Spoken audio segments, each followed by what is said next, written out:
ఈ రాయలసీమని రత్నాల సీమ చేస్తా.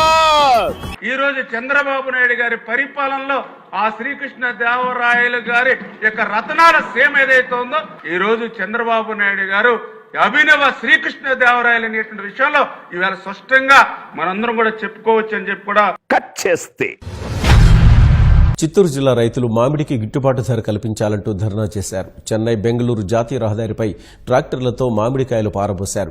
తాడేపల్లిగూడెం ప్రధాన రహదారిలో ఉల్లిని రైతులు పారబోశారు. కర్నూలు జిల్లా నుంచి తాడేపల్లిగూడెం మార్కెట్ కు ఉల్లిని రైతులు తెచ్చారు. అయితే ఉల్లికి కనీసం మద్దతు ధర లభించడం లేదు అంటూ రైతులు ఆవేదన వ్యక్తం చేసి తెచ్చిన ఉల్లిని రోడ్డుపై పడేశారు. కర్నూలు జిల్లా పత్తికొండ మార్కెట్ లో టమాటా ధరలు భారీగా పడిపోయాయి.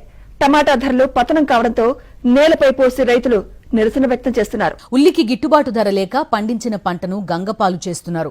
ఆస్పరి మండలం యాటకల్లో ఉల్లి రైతు గిట్టుబాటు ధర లేక ఉల్లిని వాగులో పారబోసి ఆవేదన వ్యక్తం చేశారు.